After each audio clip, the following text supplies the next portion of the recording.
Hello, this is SJ Talks in Life coming back at you with another video. If you're new to my channel, go ahead and hit that subscribe button, please, and thank you. I went to the doctor. Um, it's been a while since I've done my health update. I went to the doctor, was it a couple of weeks ago, to get my thyroid levels checked. And my doctor decided to run to check my A1C.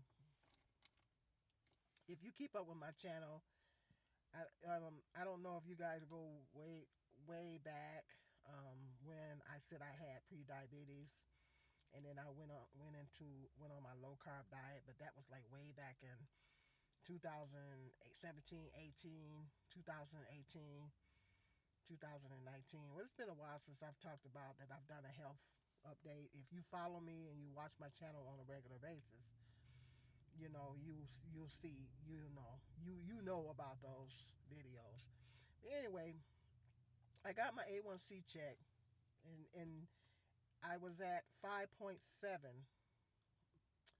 which is slightly elevated. I think the normal range is, I can't remember what the normal range is, but it's under 5.7. So it was slightly elevated, not too highly elevated, but slightly elevated. So that kind of does put me back into pre-diabetic range. And so I'm kind of back on my, um, um, I've gotten back to my low carb. I'm not necessarily following my low carb diet down to a T like I was before, because like I said, when I was doing it before, I kind of plateaued, and I stopped losing the weight. And then I started slowly gaining my weight back. And my weight has been fluctuating. I will lose, like, I lost 20 pounds, and then I started kind of gaining it back. So I do have an underactive thyroid that I take medication for. But plus, on top of that, I am going through menopause. And when you go through menopause, you know, it's hard to manage my metabolism is already not good, and then I dealing with the menopause. It can cause you to gain weight depending on a woman. And so my situation, I already didn't have a good metabolism, and then with the menopause on top of that, it makes it even more sluggish. So I can be doing everything that I'm supposed to be doing and still not able to lose weight like I want to lose it. And I did, like I said, I lost weight, and I kind of slowly gained some of it back. Not all of it, but I gained some of it back. And so I'm kind of, I wasn't, before, I kind of fell off the wagon as far as the carbs, but wasn't overdoing it, because at my age, I don't eat as much as I used to. I do eat less food than what I used to, but at the same time, I wasn't really following a strict carb regimen. And so now I'm back on my low carb journey, and I have to pretty much watch my sugars, and I have to watch my carb. So my carb intake. So I'm kind of watching, making sure that I'm keeping my carb intake at decent numbers, and watching my sugar intake. So I'm kind of back to reading labels. I kind of fell off the wagon as far as reading my labels, and I'm kind of back to reading my labels and looking at how much sugar content and carb content and stuff like that. And so just being extra conscious, my A1C level is elevated just a little bit, but it still puts me in kind of like pre-diabetic range. So my goal is to get it down to 3 or 4 points. If I can get it down to 3 or 4 points and keep it there, then I will be doing good. And from time to time, I'll do a video showing my meals, what I'm eating, my dinner, because I do intermittent fasting. I might stop eating at 10, or whatever time I stop eating. I try to do a 12-hour fast, and so I don't eat the next day. I may eat between 11 and 12 the next day. I try to do a 12-hour fast. Hit me up in the comment section if you guys are doing intermittent fasting, or have you thought about doing intermittent fasting. I do think that the intermittent fasting does help me because I think that was kind of instrumental of me losing weight before. I do think it kind of helps me. I heard it helps with your blood sugar levels too, but I don't. Sometimes I go overboard with waiting until I eat my first meal because I don't want my blood sugar levels to drop down too low. And then that first meal is typically something light, you know. It's typically, I call it brunch. I call it brunch because brunch is technically between 11 and 4. If you guys didn't know that, brunch is between 11 and 4. So I call it brunch. I eat a little brunch between 11 and 12, and I eat my brunch and I have something that's kind of light. It's not real heavy, and then I'll eat. I might have a snack. Then again, I may not, or a little bit of fruit, and then I'll have my dinner. Here lately, I've been eating salmon and vegetables. Last night I had a little fettuccine and vegetables and salmon. I did have a brownie because I made some brownies, but I had a little brownie. Ate a little brownie. I like to have a little something sweet to take the edge off. So after my dinner, I do have a little something sweet to take the edge off, but I make sure that I'm not eating something that's really high in sugar, content. And when I bake, like if I bake cookies, I don't put the normal amount of sugar in it. I put less sugar than what the recipe calls for. So I know my oldest son teases me because I used to make, and I might go back to, I used to make low carb, low sugar cookies. And my oldest son used to get on me. It's like, you're not making those healthy cookies again, are you? So I will show you guys. I might actually make those, and I will show you guys, when I make them. But I use almond flour instead of using the regular flour. I will use the almond flour, and I use less sugar. I don't use the Splenda, the diet sugar. I'll use sugar, but I'll use less sugar. But I heard that the diet sugars causes your blood sugar levels to go up. So I kind of minimize how much. Like I do like sparkling water. I do like to have a little sparkling water at dinner. Like I'll pour a little bit of sparkling water in a glass and then pour dilute it with water just to get some flavor or whatever. But I am trying to watch my diet sugar intake. They say it's better to just eat the regular sugar, but make sure you monitor your amounts of regular sugar that you eat because the diet sugar does spike your blood sugar. And I find too, because I can tell when my blood sugar is spiking. I can feel it in my body, and I do find that after I drink that sparkling water, sometimes my blood sugar I can feel my blood sugar spiking. I can tell in my body when my blood sugar is spiking. So just so you guys know, just in case you guys didn't know, if you're diabetic or you know someone that's diabetic, watch the diet sugars. Pay very, very close attention to the diet sugars. Either keep them at a minimum or just eliminate them completely. You can go ahead and use regular sugar. Just make sure you're using a small amount. You have to watch your portions on the regular sugar, and whatever. You know what I mean? So yeah. So I don't like to deprive myself. If I want something, I don't like to deprive myself because if I deprive myself, that's gonna make me want it even more. So, if I want a donut, I go ahead and eat a donut, but I make sure that, my carb intake throughout the day wasn't too bad. I watch, like, when I eat my meals, how much carbs I'm taking in. Plus, when I consider my exercise, like the other day, I came to the Y and I did 2 hours in the pool. Pool exercises are better for me because of my leg and back issues, and I can do things in that pool. Like I was in the pool yesterday for 2 hours, and I did a video showing you guys the pool at my city's Y Center, but I might show you guys again. But we have a big pool. They have a big pool, big lap pool, and then they have a smaller therapy. They call it the therapy pool. So I'll get in the big lap pool, and I don't swim, but I get like a board, and I just kick. I just do laps back and forth kicking, and I do that, a few laps of that, and then I'll go into the therapy pool, and I'll take the. They have some floaty barbells. They're floaty barbells, and I get in the water, and I'll work my arms. I'll walk. It's about the water is about in the water length in that pool is. I think it comes a little bit over my chest. So I can walk back and forth in that water. I can walk back and forth. I can work my arms. I can do things in that pool that I can't do on land. So then plus I did a little swim aerobics. There was a swim aerobic class going on, so I did a little swim aerobics. So I wound up being in the pool for 2 hours.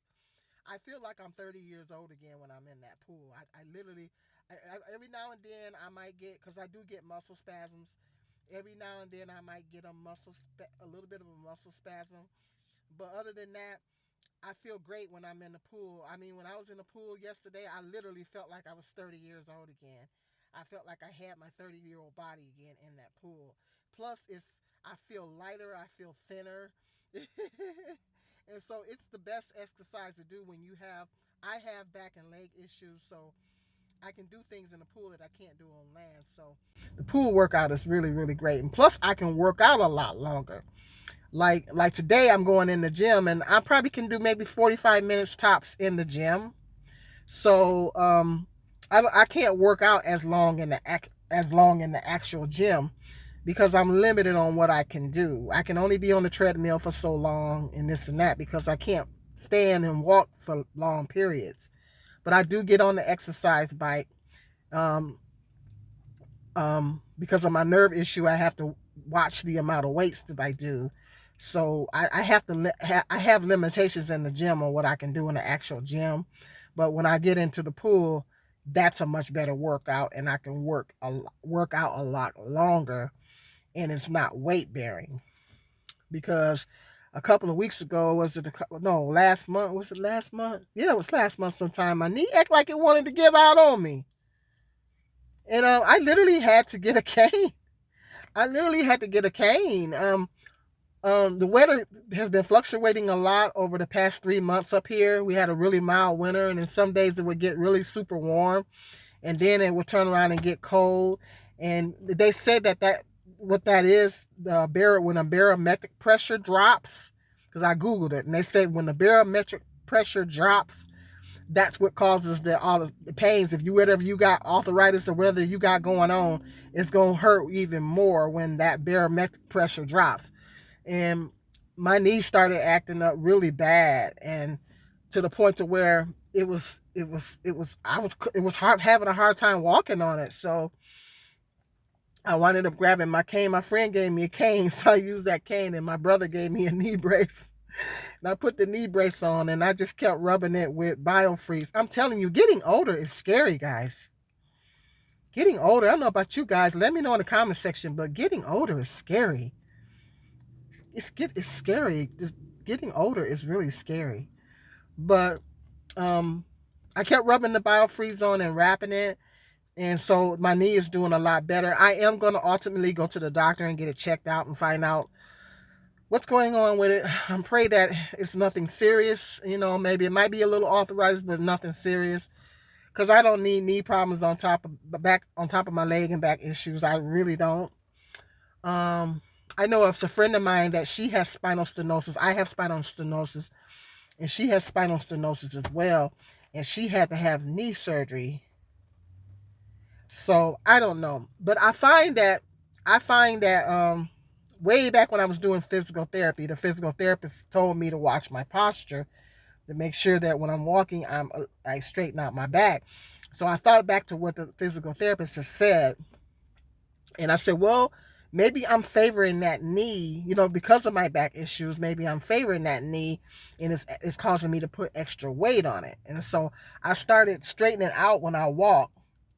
straightening myself out. You know what? That made a difference when I straightened myself out and stood up straight and kind of walked straight up. That took some of that pressure off of that knee. So that made a difference there. So I have to be conscious of my posture and things like that. But sometimes it's hard when my back is hurting. It's easy to just do this.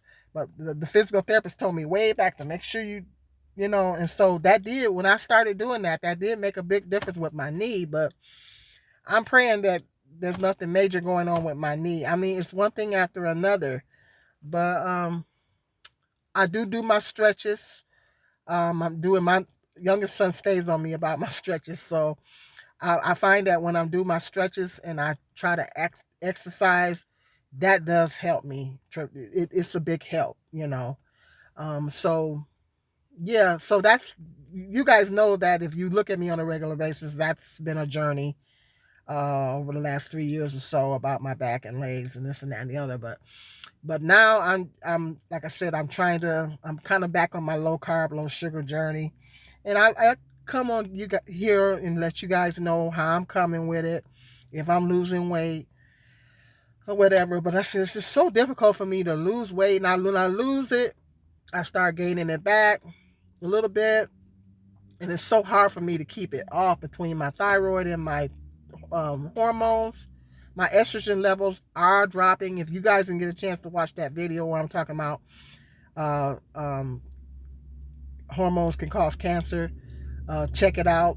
But in that video, I'm talking about my estrogen levels. My estrogen levels have dropped, and the lower that your estrogen levels drop, it makes it more difficult to lose weight and keep it off. So now that it's getting warmer outside, springtime is coming up here and it's getting warmer outside. I'm hoping to try to get a little walking in and stuff like that. And so, anywho, let me know in the comment section if you guys, how you guys feel about getting older. If you're getting older, well, we're all getting older. If you're over the age of 50 or 40, 50. Let me know in the comment section how you feel about getting older. Does it seem scary? It's a blessing to grow older, but at the same time, it's scary to grow older. I don't want to be all broke down and everything. I want to be able to have some quality of life and be able to enjoy my life. So I'm just doing whatever I can to,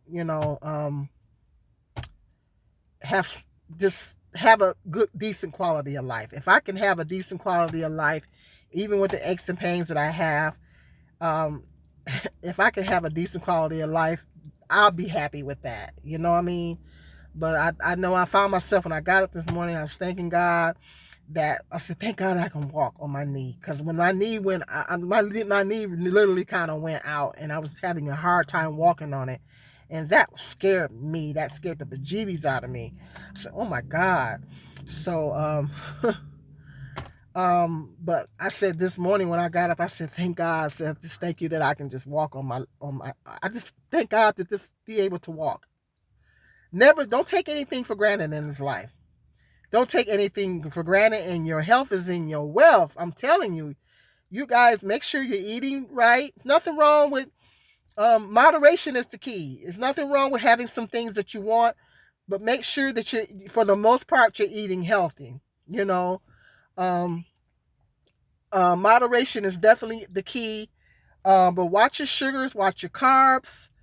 Making sure you're getting to your doctor's appointment and getting your checkups on a regular basis. Exercise, exercise, exercise. Your wealth is in your health.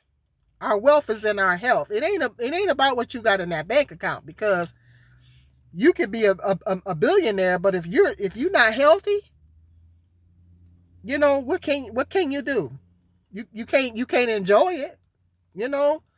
So yeah, our wealth is really in our health. That's the most important thing, because if we don't have our health, we have nothing. We have nothing if we don't have our health. If we don't have our health and we don't have a good quality of life, we have nothing. So take care of you. Exercise, eating healthy. I know they're putting a lot of crap in our food, but try to eat as healthy as much as possible, as much as you can. Get to your checkups on a regular basis. Make sure you're over the age of 50. I have a blood pressure checker meter. I'm thinking about getting a glucose meter. Make sure you check your blood pressure at least once a week and make sure that's on the up and up. You know what I mean? So just those are numbers. You should know your A over the age of 50. You need to know your A1C and your blood pressure. Those are two important numbers that you should know on a regular basis, because the diabetes is a silent killer. It's a silent killer. You can be diabetic and not know it. You can be pre-diabetic and not know it. So it's a silent killer. I kind of, when I before I went in and had my test done, it was kind of in my spirit, and I kind of felt it in my body. Because I was like, yeah, I gotta start watching my sugars and stuff, and I kind of felt it in my body because I can feel it in my body when something is off. And even if my blood pressure is a little elevated, I don't have high blood pressure, but even when my blood pressure is a little elevated, I can feel it in my body. I can literally feel it in my body. Um, when my blood pressure is a little elevated. So listen to your bodies, because our bodies talk to us. Never ignore any symptoms. If you have something going on in your body, do not ignore those symptoms. Go to the doctor. If it's something that you know what's normal for your body, and if it's something that is happening in your body that's not normal, everybody is different. You know what your normal is. And if something that's happening in your body that's not normal, that typically doesn't happen, hightail it to the doctor and find out what's going on. Never ignore symptoms. If something is going on with your body that's not normal, get it. That's abnormal. That typically doesn't happen. Get it checked out. Go to your doctor and get it checked out. And so, yeah, and so that's what I'm saying. And then get your regular checkups. My doctor, this doctor I have now, I love her. She is good. And so I went in and had my thyroid, but she checked my A1C, and then she found that it's just a slightly elevated, but it's enough for me to, say, okay, what changes do I need to start making here? And so that let me know, okay, I got to start, watching my carbs and my sugar, because I love French fries. I love French fries. I love French fries. I said, so I'm guilty. So I got to cut back on my French fries, maybe to once a week or something like that. So I got to cut back on that, and then watch my portions in situations. I can still have them, but just cut back. Matter of fact, last time I ate some fries, they were sweet potato fries, but I don't like them as well as the white fries. I like the white fries better. I love sweet potatoes, but I like them either in a pie or um, boiled. The sweet potatoes or in the potato. The actual skin and everything. I don't know if I like them in French fry form. They're okay in French fry form, but you know, I like the white potatoes better, French fries better. So so I can still have them, but just minimize them. But like I said, I'll do little videos letting you guys know what I'm eating for dinner, and let you know. Come on here and let you know where how I'm doing on my carb. Carb. I'm not following it down to the letter like before. I followed it down to a letter. I'm not following it down to a letter, and just kind of just knowing my limitations of how much I can have and situations like that. So yeah, so I just wanted to give you guys that update and tell you guys and talk about that, and hit me up in that comment section. Let me know how you feel about getting older. If you're on a low weight loss journey or cutting back, whatever. Let me know what your diet journey is, or whatever the situation is. And until the next video, you guys be blessed.